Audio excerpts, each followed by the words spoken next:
Gracie Jiu-Jitsu rocks.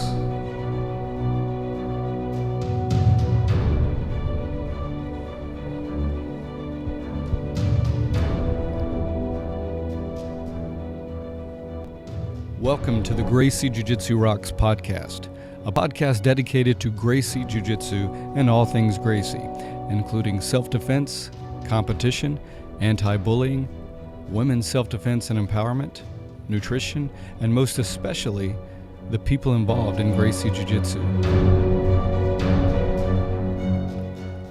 This podcast is for the average Joe.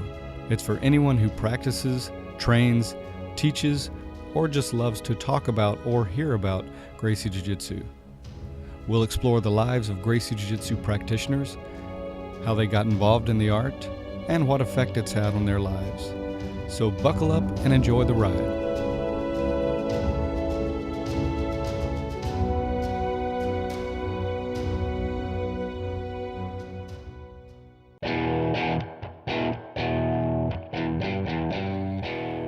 Welcome to episode 109 of the Gracie Jiu-Jitsu Rocks podcast. As always, I'm your host, Marty Josie, and thanks for listening. Got a really great show for you today. We're going to have a discussion with an incredible group of guys, including Henry Akins, Roy Dean, John Frankl, and Robb Wolf. And we'll get to that in just a moment. But before we do, let's do our jiu-jitsu quote. And that is, "My opponent is my teacher. My ego is my enemy." And that is from Unknown. Great quote. All right, Roy Dean is a judo black belt, an aikido black belt, a Japanese jiu-jitsu and Brazilian jiu-jitsu black belt. He's the author of Becoming the Black Belt and The Martial Apprentice. He's also known as a world-class instructor and for his series of very cool and artistic video instructionals. Henry Akins is a Rickson Gracie black belt and is known the world over as an expert teacher and instructor. And he's known for his incredible level and attention to detail. He's the creator of Henry Akins Hidden Jiu-Jitsu and is sought the world over for his expertise. John Frankl is a longtime martial artist with a background in several different arts and a BJJ black belt under Roberto Maya. He's a pioneer in bringing the art of BJJ to South Korea, where he currently lives. He's the SBG Straight Blast Gym representative for Asia, and he also has a PhD from Harvard and currently teaches in the university in South Korea. Robb Wolf is a two-time New York Times best-selling author, including The Paleo Solution and Wired to Eat. He's a former research biochemist, and he's one of the world's leading experts in Paleolithic nutrition, as well as a leading expert in strength and conditioning, and also a jiu-jitsu practitioner. So I can't tell you how happy I am to have this group of guys for the discussion we'll be doing today.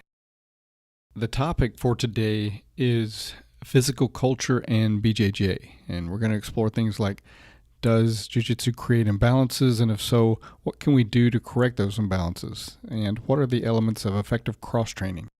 So we'll be exploring this subject. After the discussion, make sure you stay tuned to the Make a Difference, Make an Impact segment. And without further ado, let's talk to Robb, Henry, John, and Roy.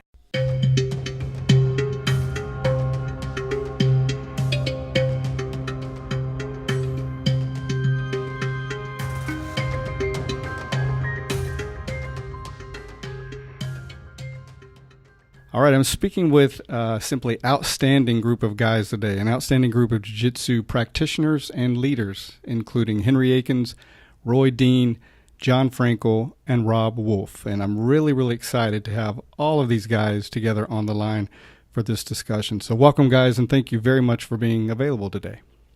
Huge honor to be here. What's up? Yeah, thanks for inviting us.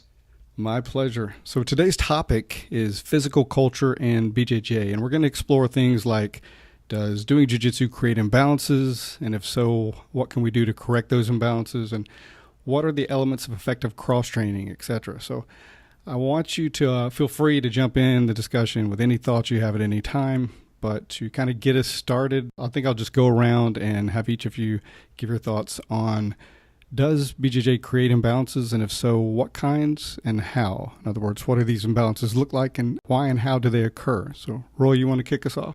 Oh, sure. I'd love to. Thanks again for having us on. And I do think BJJ can create imbalances in terms of on several different levels. One, I think most people get proficient at guard work first and might overdevelop that musculature. Pulling people in is a more secure position than having people extended and unpredictable in their movement. So I think, getting that instinct to curl in with your wrist to control the collar and the center line, and curving your back, becoming like a ball on the bottom to limit how much friction you have with the ground. I think it does encourage you to kind of round forward. And if you couple that with computer culture and sitting in chairs, I think it has the opportunity to create imbalance if you don't get into opposing movements. Nice. Henry, you want to share your thoughts on that part? My experience is it certainly does. Even though I think as jiu-jitsu practitioners we're using all the muscles in our body, I think what happens is each individual has a specific game, and they have specific techniques that they do over and over and over again. And anytime you kind of use specific muscles over and over again, those tend to tighten up. And if you're not doing opposing movements, what happens is it does start to create imbalance. That's something I actually had an experience with a couple of years ago. I went to see some doctors, some of the best doctors in the country, orthopedic doctors in the country here at Curlin Job in Los Angeles. And over the years and years of training jiu-jitsu, I started to develop a lot of forward rotation in my shoulders. So my shoulders have rotated. And I think it just naturally comes from always kind of being in a defensive situation where your hands are up, shoulders are rolled in, just to kind of create a smaller, to have your hands closer to your neck. And then your chin is tucked all the time. We do that all the time when we're trying to defend from chokes. We always have our chin tucked. And so it kind of creates that type of imbalance. And so actually the last few years, I've really been working hard at kind of correcting those imbalances, by opening my body up, by doing exercises that basically bring my shoulders back into place. So I started having some issues with my shoulders a couple of years ago. So yeah, and we're going to hear all about some of the things you did to counter that. All right, John, you're up, buddy. Okay, let me see if I can get this to work. Yeah. Okay, sorry about the background noise. Of course, what my friends and colleagues have already said, so trying not to be redundant. I would say there's another thing. A lot of schools that are either into competition or sometimes either as a teaching methodology will have students focus on, in theory, one side, doing a technique only on one side until they have it mastered and then going to both sides. Now, if that learning curve is short and they really do emphasize being ambidextrous, you don't get overuse or imbalance issues. But what I find is particularly competition schools, and it makes sense because pitchers don't throw 500 balls right-handed and 500 balls left-handed. They throw 1,000 balls right-handed, but of course they also probably have huge imbalances and oftentimes shoulder surgeries and things like that. So the more that jiu-jitsu becomes a sport, and especially like a high-stakes competitive sport, I think we're likely to see those types of imbalances, whereas schools that train jiu-jitsu as a martial art may be more interested. Their competitors with your skill set, you're trying to be prepared for everything. And then, so that's the physical side of it, and that's the way I try to approach my own practice and to encourage my students. And then the second thing that I don't know if this was included in your question, but it popped up in my head as an answer is, psychological or emotional imbalances of maybe focusing too much or too narrowly on jiu-jitsu in general or a certain type of jiu-jitsu in particular, rather than having jiu-jitsu as, a super important, but also, just a part of overall health and self-defense and well-being. Yeah, very important. Good thoughts. All right, Rob? Oh man, I feel incredibly unqualified to comment on any of this given my colleagues here. But I, as a strength coach and I guess as a mid-level practitioner in this, that protracted neck, dominance in the hip flexors, that tendency towards being rounded forward. I mean, we see that in all of combat sports other than maybe capoeira, I guess, to some degree. And I know we haven't talked about remedies quite yet, but a lot of what you see happen in capoeira and some yoga practices and whatnot, the bridging and the back bends are really kind of the perfect antidote for a lot of what happens in jiu-jitsu. We do clearly bridge a lot, but it seems like maybe a 10 to 1, we're kind of in a crunched hip flexor dominant, chin protracted position compared to any amount of kind of hip extension, back extension, even squeezing the rhomboids back and stuff like that. So yeah, definitely seeing the kind of global overuse from just kind of the nature of combat sports, and then reiterating what everybody else has said. If you develop a particular type of game that really relies on one or two elements, then you're going to see maybe some more localized issues, say like right side versus left side or something like that.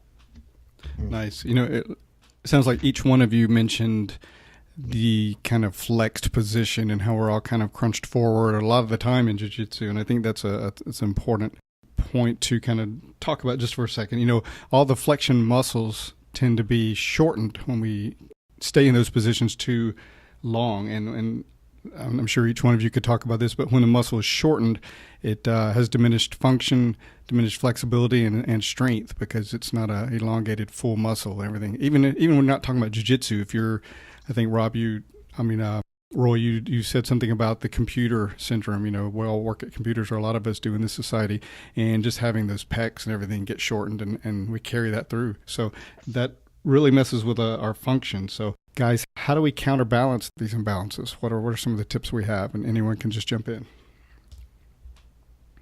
Defer to Rob. What's the magic exercise? Or it's funny. My wife stumbled onto this system called Kin Stretch, and I have never found a mobility platform that works like this stuff does. Like I've seen pieces of it elsewhere, including like the PNF type stretching, but it really tries to. The interesting thing is the process of doing it assesses both strength and mobility bilaterally, and also front and back of the body. And then it also looks at the difference between your active ability to move through a range of motion versus a passive ability. So like if we could go down into the splits, that might be a passive deal. But what if you were hanging from a set of gymnastics rings and you could raise your legs into the splits, either front or side? Those are entirely different kind of physical characteristics. And the Kin Stretch addresses all of that. It was developed by a Brazilian Jiu-Jitsu black belt, Dr. Andrew Spina, I believe is his name. And I've just found nothing that tackles this stuff the way that Kin Stretch does. Like I think doing smart strength and conditioning, doing lots of hip dominant movements like deadlifting and hip bridging, kettlebell swings, hanging from bars, shoulder opening work is really valuable. But that Kin Stretch is just as a foundation. Or if people were to say, I can only do one more thing in addition to jiu-jitsu, I would lean towards the Kin Stretch. Nice. Rob, you just turned that doctor to a multi-millionaire. Now every single right? is going to be ordering his product, Kin Stretch. He's doing pretty well already because the stuff is very effective, but hopefully this gives him a little goose. It's very good stuff. If you poke around online, you can usually find Kin Stretch certified practitioners. There's not a ton of them yet, but it's man. And again, my wife is the one that found this. She was having some kind of hip flexor issues, and one of our trainers from the gym that we had owned in Chico had gotten into this stuff and did one session with her, and it undid what had been bothering Nikki for years. And it lasted for I mean, like 4 weeks before it really started coming back. And Nikki actually went and did the whole level 1 certification and is continued to work it into her practice. And so she does a daily set of what's called CARS, which is an active mobility process that covers the whole body. It takes about 5 minutes to do that. And then she does a dedicated session that's about 30 to 45 minutes twice a week. And not only does that undo what her work life does, like sitting, and she's also doing jiu-jitsu, not only does it undo all that, but she's making progress in all these areas. And it's kind of cool because you do assess your end range of joint mobility, both active and passive. So you kind of use those as benchmarks, and you can see that stuff improving over time. Very cool. I'll definitely put a link to that on the show notes. What about the other guys? What do you use to correct imbalances you may incur through jiu-jitsu? You know, I was doing a lot of like neuromuscular, like massage work, but what I find with that is, because I get knots all the time, but what I find with that is if you're not correcting the imbalances by doing something like stretching or mobility work or stuff like that, it just kind of keeps reoccurring. And so I feel like you do need kind of a regular process to basically kind of create balance and put balance back into the body. And just like Rob was saying, you know, I think all combat athletes kind of have very, very similar issues because of the posture that we're so used to having. And so I feel like just as much as you're training everyday jiu-jitsu and creating the imbalance, you know, keeping these certain postures and using repetitive movements, you kind of have to be active in kind of balancing out everything. You know, you mentioned the neuromuscular. I did neuromuscular therapy and massage for like 18 years, and I'm a very big believer in that. I've seen the power of that, where it has really done wonders when many things haven't. But I totally agree with you that, you know, something like that can really get you out of pain. It can really restore a lot of your function. But if you're not re-educating the muscle and correcting those imbalances in the first place, it's very limited. So it can do wonders, but it needs to also have the next step as well. Yeah, I think it's a great a temporary fix. Yeah. Yeah, there's definitely a power in massage. I find that, you know, chiropractic and massage are a great combination. It depends. I've really kind of gone away from chiropractic, and I think you use different modalities in your life depending on what your particular issues are. But right now, to do a massage and then go to yoga in the morning, do nothing after the massage, obviously. It really, I can tell my teacher says, hey, you look really quite a bit more open today. Your shoulders look good. What's going on? Oh, I had a massage last night. So I think being able to stack those things can be useful. And I'm partial to Ashtanga yoga, and it's a little bit over emphasizing the forward fold or forward bend, but there's quite a bit of up dog, that just these gentle sprawls that help get the spine just where it needs to be, and also I find it really calming. So that is kind of my my countering jiu-jitsu practice. And Roy, would Ashtanga be considered more yin or yang type yoga? Oh, they would consider it to be yang. Yeah, quite more gymnastic than a lot of others. It's active. A lot of vinyasa flow yoga is based on the kind of the pattern of Ashtanga. So you go in, you repeat the same sequence. I do a modified version. I feel like it's a little bit too long. It's about 90 minutes if you do the whole thing. So I do kind of a 60-minute version. And I find that it's good, but it takes a lot of energy. Honestly, it takes quite a bit of energy. So I only do it when I'm really feeling either up for it or coming off of, like, getting off the plane and doing a little Ashtanga the next morning when you're exhausted. That also helps iron you out a little bit, because the plane that's worse than your office chair. The plane is sure. Definitely. I like that, iron you out. That's cool. Yeah. I mean, you're not in, you know, I came back recently from a trip and I was really tired. It was international. And boy, teacher leans on you, and that's the day you don't have anything to resist them with, and you're just like, whoop, just fold right over. It's good, but that's not like how I normally am. But I think you can take advantage of moments like that with yoga in particular. Do the rest of you guys use yoga? I wind up using a combination of yoga and resistance training. It's kettlebells and kind of typical barbell lifts, and I'm a little bit reluctant to talk about it because people wind up imagining CrossFit or something super hardcore. It's kind of the opposite. I'm not trying to get hugely strong to improve my jiu-jitsu. I don't think that's what improves your jiu-jitsu. I think what I'm trying to do is, build and maintain kind of structural integrity in my body so that I can continue to do the jiu-jitsu that I want to do. So unlike some people who employ kettlebells and barbells, the coach I have, I feel fortunate because he's all about sort of, perfect form and lower, not low, but lower Jitsu program, trying to build you up over a decade or more rather than short-term results that might have long-term detrimental effects. So right now that's working really well for me. And he does a back-to-back class where it's an hour of strength and conditioning followed immediately by, I wouldn't call it yoga.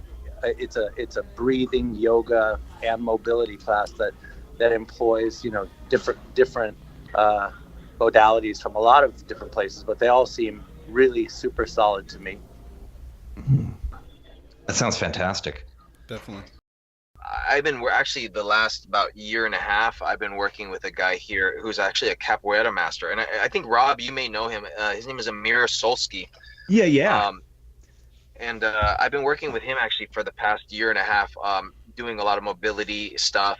And just that's something that they do in capoeira a lot. They really focus on strengthening the joints and doing handstands and those bridging movements, which has been extremely helpful for me to kind of being able to rebalance my body, because so many of the motions are the exact opposite of the movements we would be doing actually in jiu-jitsu.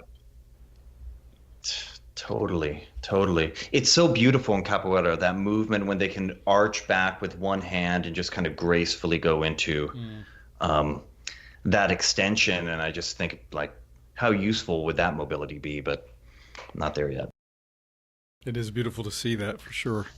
And it's maybe worth mentioning Amir is a student of Ido Portal, who's done a lot of work with Conor McGregor. So they're good friends. And Ido, honestly, in my experience, has strength and conditioning, movement, nutrition buttoned up like virtually no one I've ever seen in my life. And Amir is right there too. And Amir is also a tall guy, so the stuff he's able to do is pretty ridiculous in that kind of body weight strength world. One arm chins, planches. Yeah, it's amazing.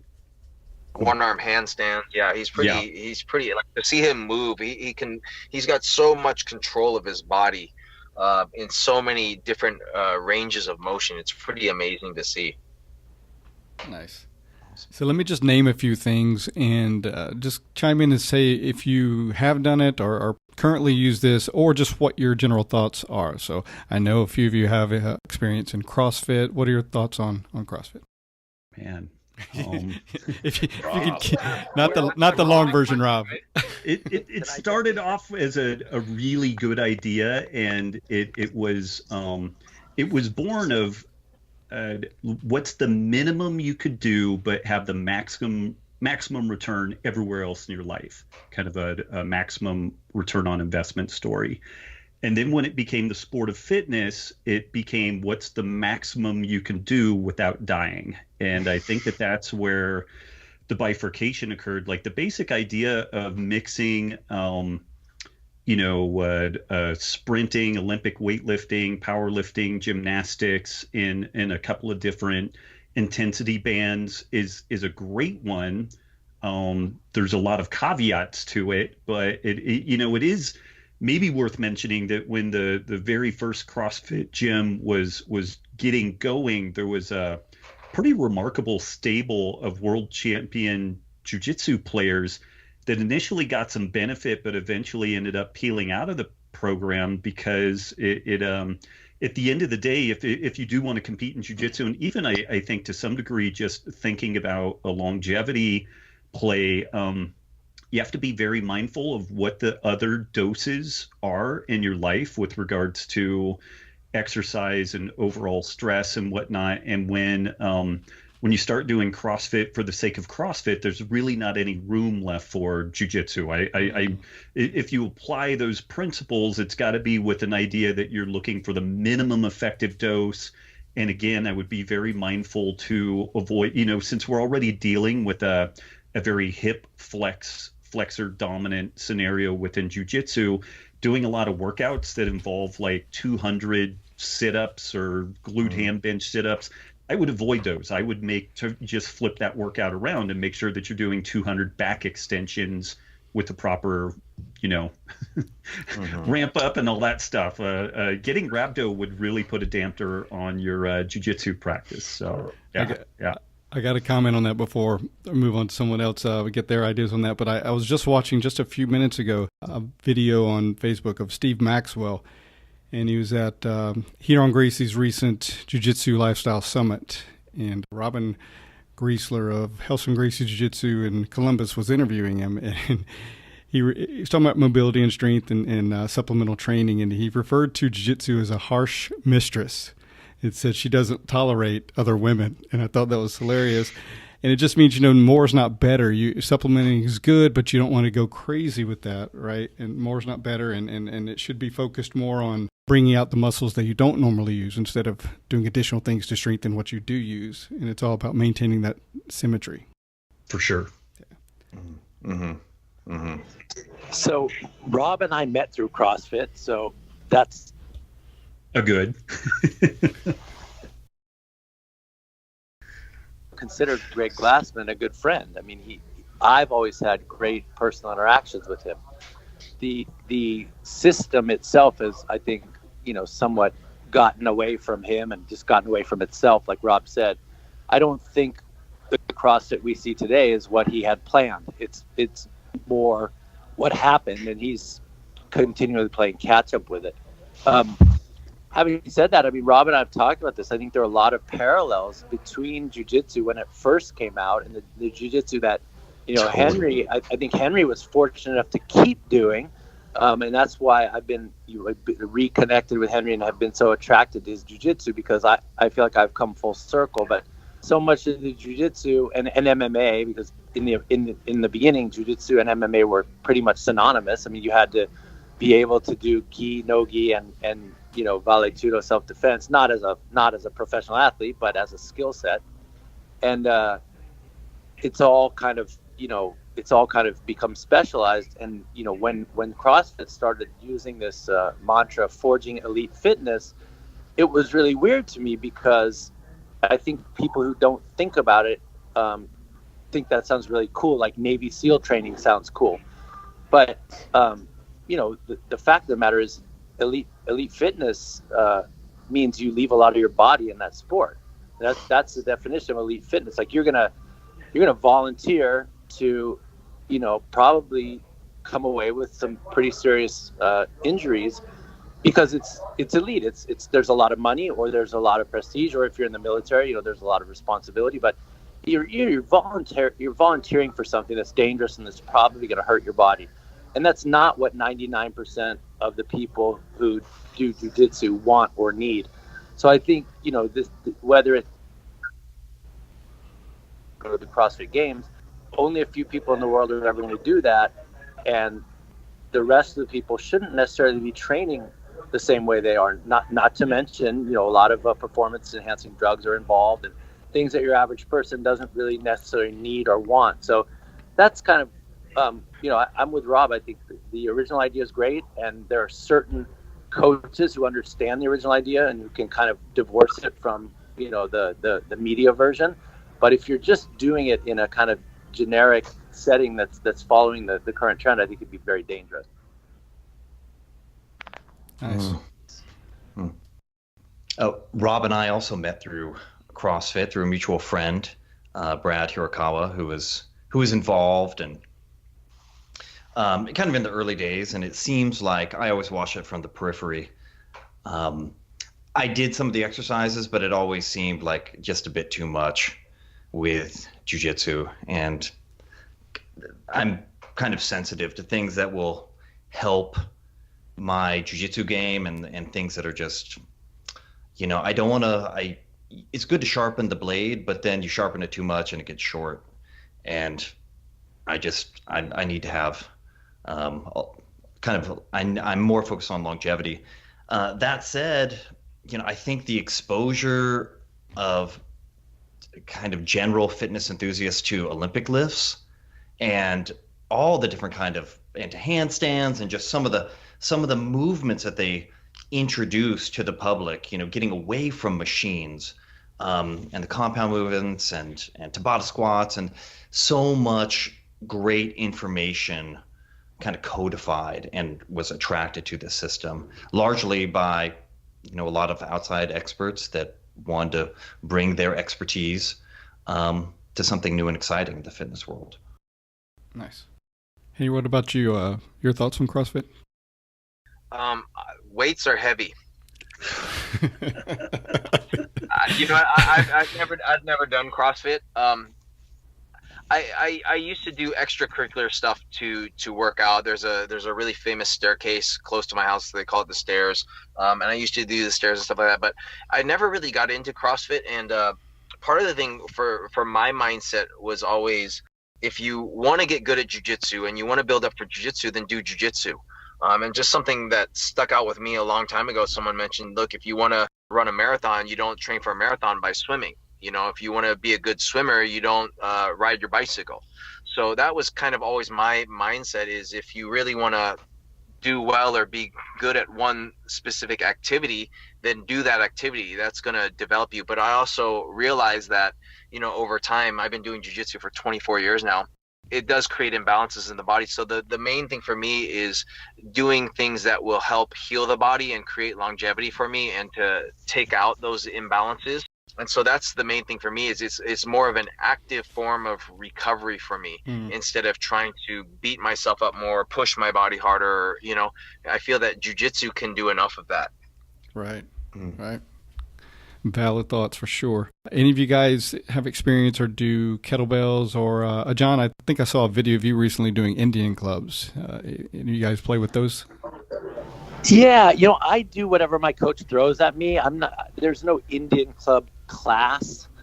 He runs a few programs. One is Strong First, and that's the rebranding of Pavel's opponent 2. And then and they do a lot of warm up. It tends to be, for me, it seems like a great warm up, the Indian club. But we do it very infrequently and don't have like separate classes in it. The kettlebells, though, I mean, again, done wisely, are wonderful.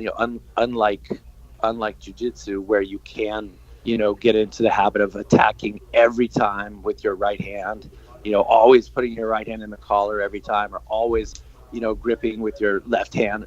It's like you're going to do everything exactly the same on both sides. And I think so. Kettlebells and yoga, and even traditional sort of weightlifting or powerlifting is good in that sense. But I think, like Henry said, it's more, what are your goals with those tools, and what are the kinds of weights and reps and intensities you're dealing with to achieve those goals. Okay. Anybody else use kettlebells or Indian clubs or anything like that? Definitely kettlebells. Mr. Harris, my instructor, he was learning under Pavel, and he was all into it. And I was like, it looks like lifting weights, but he was absolutely, he's like, this is the thing, Roy.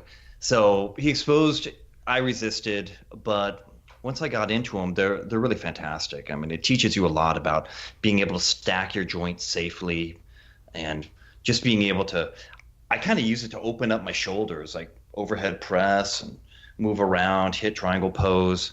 Also good for doing squats. I have a couple at home, and good alternate movement exercise to sitting at the computer, and it helps break up the day.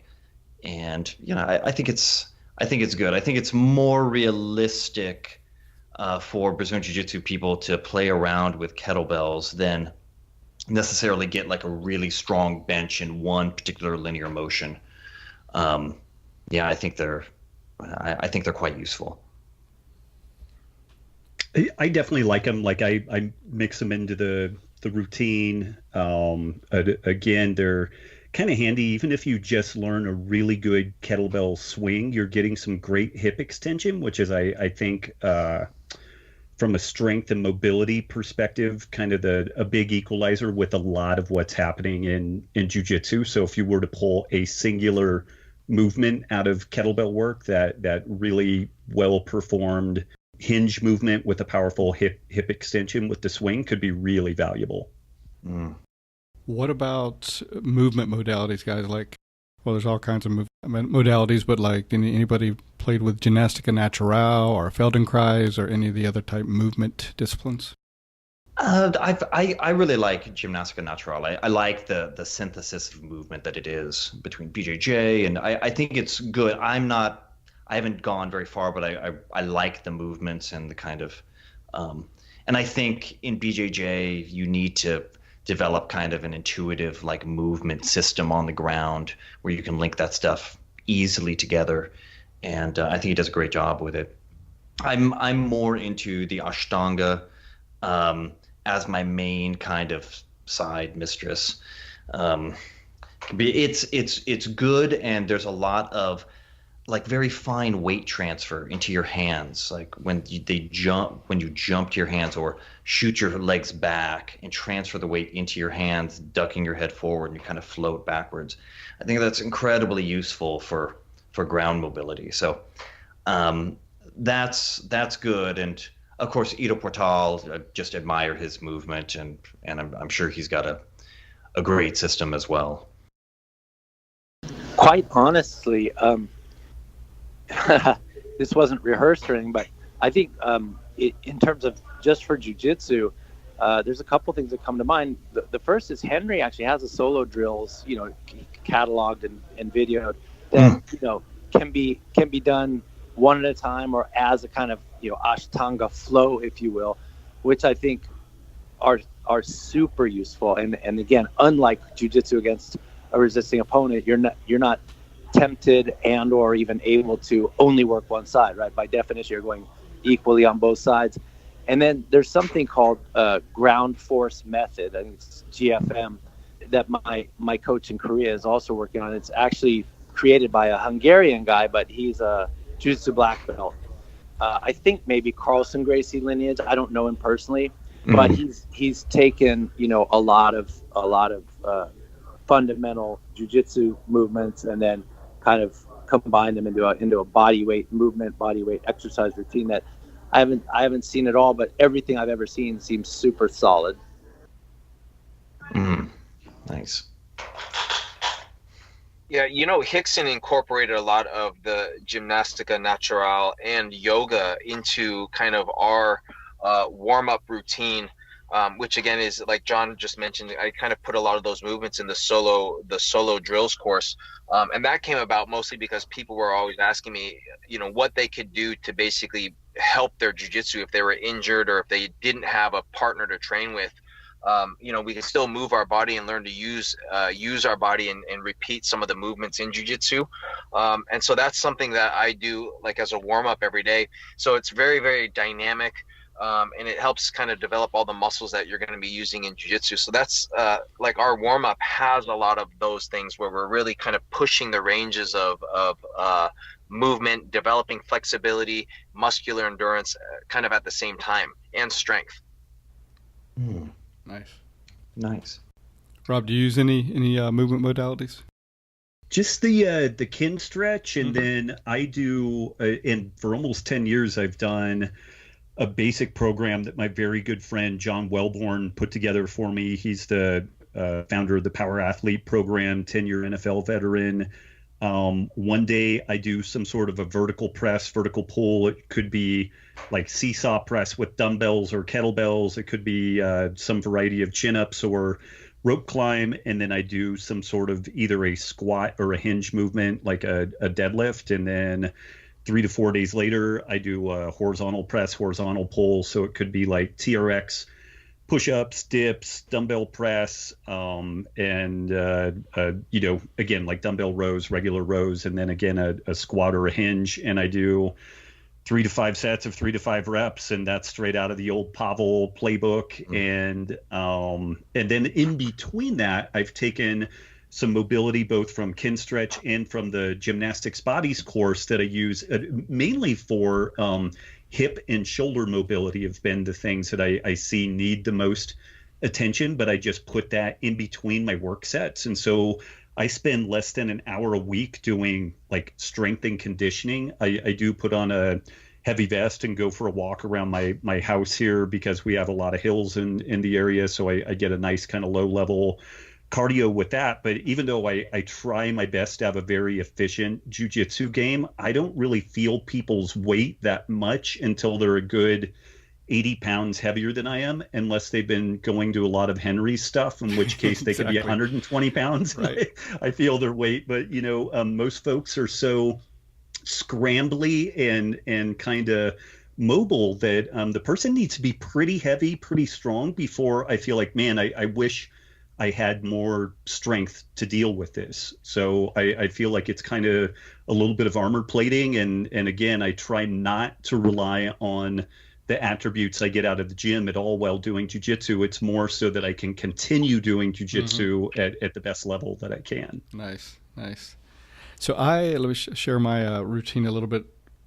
What it's evolved into is it's just kind of I start off my day with, I call it greasing the gears and just getting ready to prepare for my day mentally and spiritually and physically. So it's a bit of a mix between some yoga postures, some movement, and then a lot of breathing. So I kind of use all three of those, incorporate some movement, some static poses, and then some specific breathing exercises.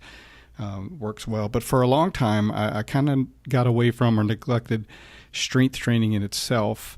And as I'm getting older, last year, I started realizing, man, I've really lost a lot of strength. And I'm an older dad. My son is 14 and my daughter's 10. And my son and I just joined the gym because he wants to get into it. So I've been doing some workouts with him, and it is kind of the old basic, bench and those kind of movements. But I kind of really been getting into it because I've felt my strength go back up. So that's kind of been cool. And working out with my son, of course, is a plus. What about acupuncture or anything like that? We talked a little bit about chiropractic. I used to use chiropractic a lot when I was younger, and I worked with a lot of chiropractors. I think there's a lot of use and validity in it, but I also like the point that was made earlier with massage. Chiropractic can get you immediate results and can help, in long-term health. But if you have any specific issue, it tends to be like come 3 times a week for 12 weeks or something like that. Whereas if you're not, if you get an adjustment, it takes pressure off the nerves immediately, but the muscle has memory, and if it's been holding a dysfunctional pattern, it'll immediately start pulling back to what it feels is normal. So you've got to re-educate the musculature. So various massage modalities can do that, but there's a lot of different kinds. There's everything from the fluff that feels good but doesn't do a whole lot to structural integration, rolfing, and getting more into the fascia. And that can hit you on a lot deeper level. But anyway, anybody use acupuncture? Also, what about saunas or ice baths or any kind of things like that to help you recover? I use sauna a lot, and I detest ice baths.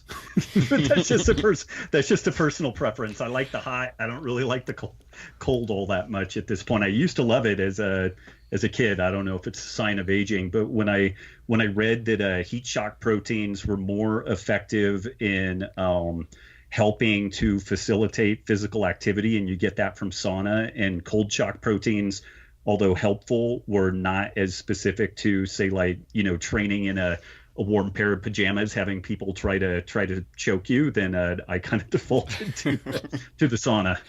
That's great. Amen.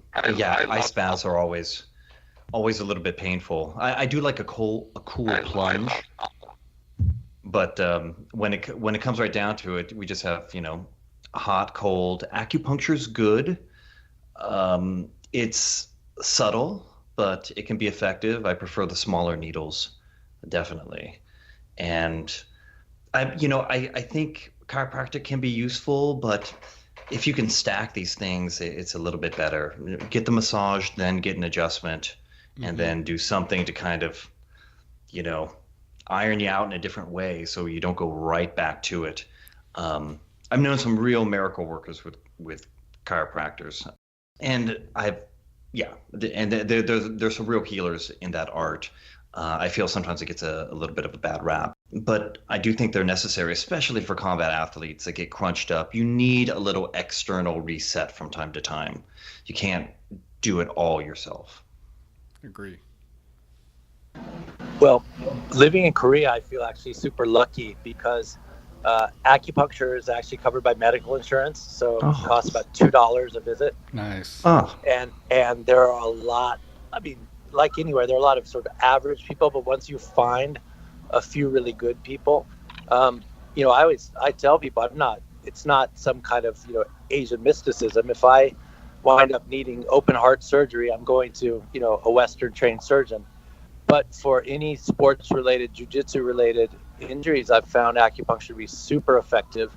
And I've done treatments side by side and had Western trained doctors in Korea tell me I'm going to have surgery, and have an acupuncturist basically have me back to 90% in 3 visits. And saunas as well. There are really actually luxurious saunas, a few in just about every major neighborhood, and they're pretty cheap as well. Somewhere between $5 and $10. And so I feel like a lot of benefits out of saunas, but also they usually have 3 hot pools of different temperatures and 2 cold pools of different temperatures, and a wet sauna and a dry sauna. So I'm a bit spoiled when it comes to that, but I definitely use that. You are spoiled, man. Very tempting. I'm envious. Awesome. I lived in Japan, and it was a very similar situation, so I definitely miss that. What about the rest of you guys? You use those? I love the hot cold when I have the opportunity to do it. I was doing some cryotherapy for a little bit. One of the things with the cryotherapy is it's hard to tell if it's really, it feels great right after you do it, but it's hard to tell if it's having like a ton of benefit. But I definitely love being in the sauna. I feel like when I get in the sauna, that's one of the places that I love to stretch out. Interesting. So I love the sun. I'm from Florida. I grew up in Florida, and I love the heat. I've never liked the cold, but believe it or not, I do a daily ice bath now. And if you would have asked me about a year ago, well, not daily, probably 5 times a week. But if you told me a year ago I'd be doing this, I was the last person. I'd be like, you're crazy. I can't stand the cold. But I got intrigued with it, and I started, it's kind of like how do you eat an elephant one bite at a time. I started just playing with it and started like turning the last part of my shower from warm to cold, building up that. And then I went to just a bathtub and put bags of ice, probably to about 60 degrees where I could tolerate it for about 10 minutes. And then I graduated to the full-fledged, just over freezing, and really enjoyed that. So I do about 2 minutes, sometimes several rounds, well, about 2 or 3 rounds, but at least one. And so I bought this big chest freezer and put it in my garage. And I've also bought a sauna, and I have it in my garage so I can do one or contrast at any time. So I filled it up with water and keep it right above freezing so it doesn't freeze. So it's really great to have it that convenient. And the sauna's dry, though. I kind of wish it was more of a steam because I can feel that a lot more intensely. But I've gotten to where I really enjoy both of those. Sweet setup. Are you into the Wim Hof method? I've gone through it because a buddy of mine did it, but I prefer other breathing methods than exactly how he teaches. But he's certainly a very interesting cat for sure. But sure. I dabbled in that to kind of get the idea of the cold and get introduced to it, and then I kind of just took it from there. Mm-hmm. But yeah, cool. All right. So any other thoughts on just this whole subject in general, guys, as we bring it full circle into a close? Any thoughts we haven't talked about that you want to add about physical culture in BJJ or anything related? Well, I'm actually, the reason I'm in Nashville, I just came up here for a day. I was in Atlanta for a straight class gym camp, and the theme was personal hat tip to Henry, but also, not just me, Steve Whittier, Matt Thornton, a lot of the other people who are central to the SBG organization. I mean, Matt and I both got our blue belts from Hickson and wound up, being far away geographically and being with other teachers. But, official launch date for the Breathing for BJJ program is May 1st. To that place we started, and the Breathing for BJJ program is something I've been working on for the last 2 years.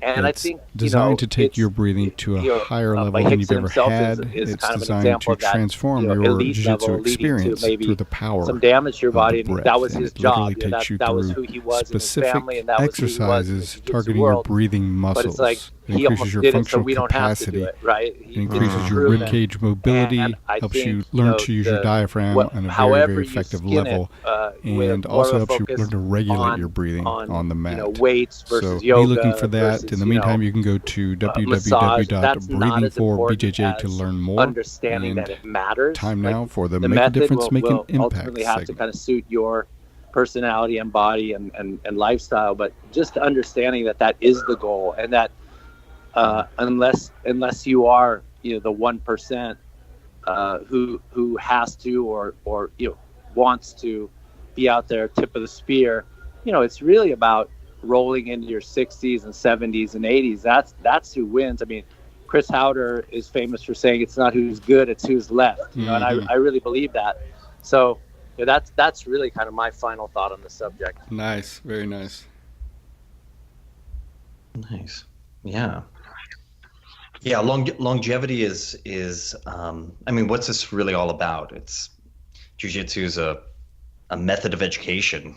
Technically, to lead in for the submission and to off balance your opponent, but how to interact with other people from all kinds of different backgrounds and come together on the mat with, you can have different intent, but ultimately it's about keeping people moving. And I think you said it so well. Hickson didn't, so we don't have to. We're in a different generation of jiu-jitsu. And I think the relationship of the practitioner to the art, it's okay for it to shift. You don't have to be that guy who's proving it all the time. And you can try to adapt it into a more kind of holistic, movement-oriented, health-oriented lifestyle. And look, in jiu-jitsu, if you really want to be good at it, you have to obsess for a period of time. And when you're getting into tournament mode, you're training really hard, maybe you're not getting enough recovery, you probably aren't. And you get imbalanced and you go deep, but that's okay as long as the pendulum swings the other way at some point and you give yourself that rest and you realize it's a very long trajectory. Then, I think we can all find balance in jiu-jitsu. By exploring these other modalities, reassessing where it is in your life and how much importance you're putting on it. And if you need to make an adjustment in your relationship to the art, you can do that. There's many ways that you can have this art in your life. And it's not all about being a teacher all the time. Nice. Well put, Roy. Yeah, for me, it's the process, the jiu-jitsu, it's all about longevity. I'm of the same mindset as John, where jiu-jitsu is such a big part of my life and it helps me in so many ways. I want to be able to continue to do it. And I think the physical culture that you're describing is also a journey in itself. I know back in the day when I was younger, I was really into the strength training and really into lifting heavy and being big and strong. And now that's really shifted for me, so that most of my extracurricular training outside of jiu-jitsu is more about developing balance and mobility and keeping my body healthy so that I can continue to keep training, for the hours and hours a day that I do. Nice, Henry. Any final thoughts, Rob?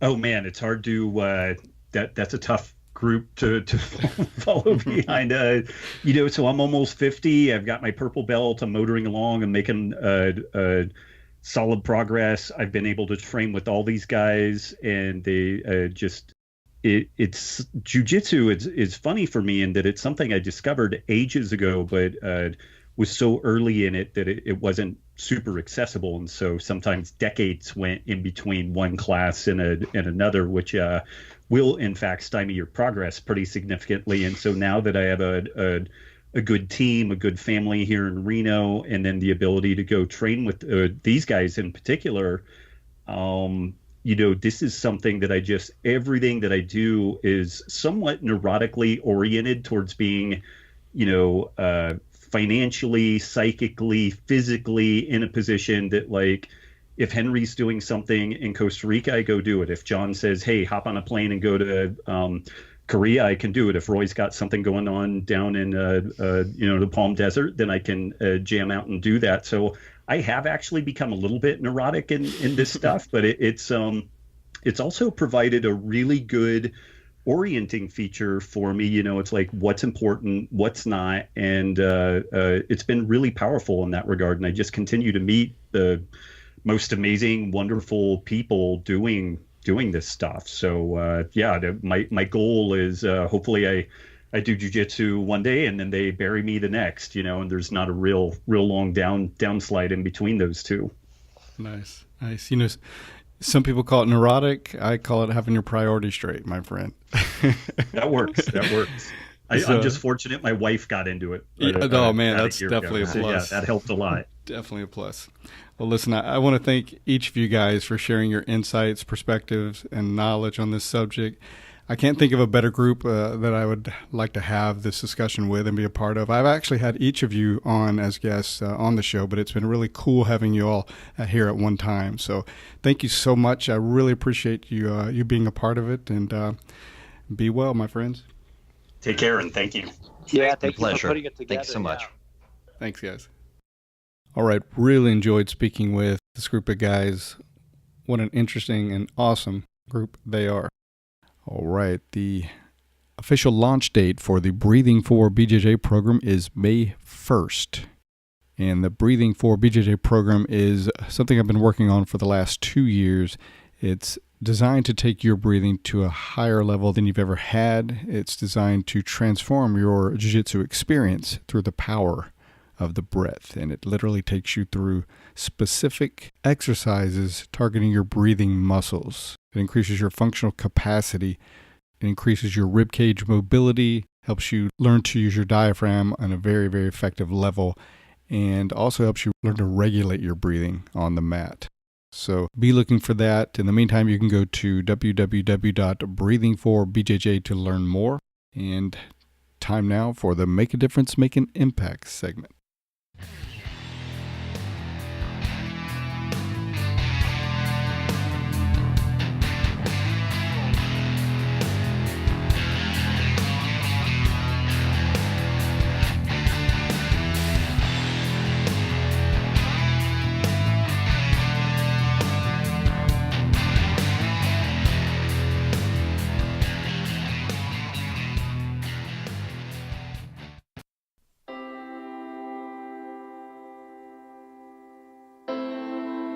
So I dealt with something today that kind of knocked me off my feet a little bit. One of those unfortunate things that pops out really sets you back. Especially when you're working and really driving towards something. And obviously this isn't specific to me. Everyone has to deal with things that they don't want to. No one has smooth sailing all the time. But I was sitting in my living room, pissed off, angry at the world, thinking about all the ways that this unfortunate situation is going to be detrimental to what I'm trying to do. Really feeling defeated.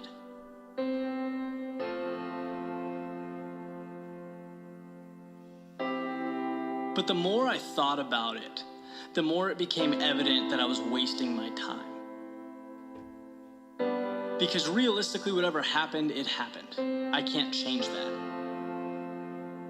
But what I do have control over is the way I internalize the situation. My perspective. Do I want to see the circumstances good or bad? You know, that old glass half full, half empty concept. So I began thinking about how I can take this unfortunate situation and rather than suffer because of it, you know, how I can benefit from it, make it an advantage. When you really think about what a setback is, it's kind of a unique thing because it's an opportunity to take a step backwards and reapproach the challenge that you're facing. But this time, to come back better than before. To show the universe why it's going to take more than that. It's time to dig deeper now. Time to push yourself to the next level. The world wants to keep throwing problems your way? Good. You'll just keep finding ways to get better.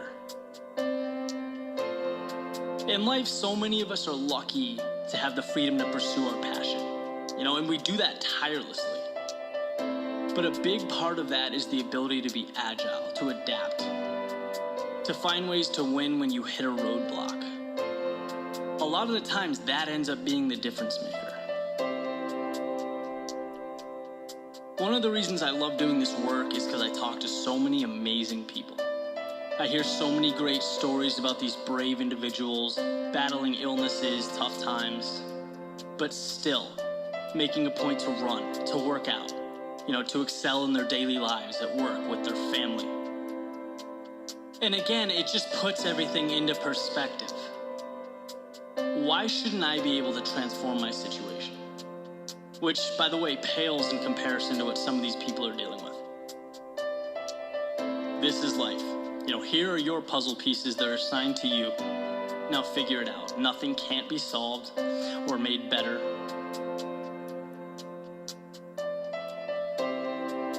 So I hope anyone listening to this, going through that rough stretch, I hope you can take that step back and really re-examine what it is that's in front of you.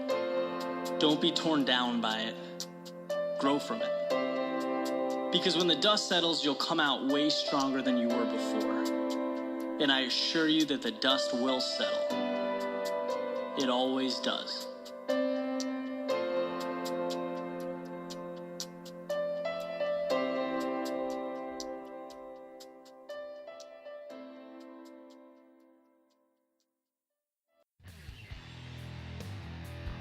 And that's going to do it for this edition of the show.